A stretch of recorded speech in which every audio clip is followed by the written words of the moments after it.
مەلەفی با بڵێین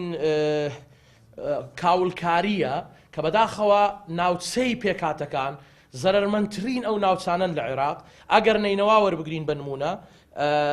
بۆ نمونە شنگال 82% وێران بووە ماڵەکانی دوکانەکانی شوێنە گشتیەکانی اینجا ئەمە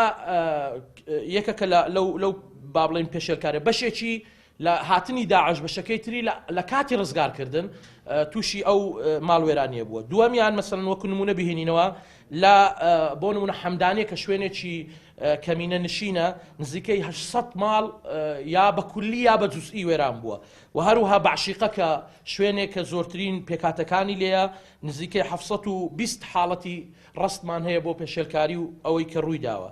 چوارەمیان ئەوەی کە دەمانەوێت باسکەن لە پێشێلکاریەکان وێرانکردنی مەزار و شوێنە ئاینیەکانە بە پێی معایری دەولی ئەمانە دائیمەن دەبێت لە شەڕیشدا پارێزراو بن بەداخەوە چ لە شەڕی کە ڕزگارکردنی مووسڵ و مەسئلەی هاتنی داعش و چ دەرچوونی داعش بە هەردوو سەر نمونەی زۆر یا ژمارەی زۆربان ڕست کردووە بۆ نمونە 68 با بڵێ مەزاری ئێزیدیەکان وێران کراوە بە تەواوی و 19 کەنیسە یا دێری مەسیحیەکان لەو ناوچانە تووشی کێشە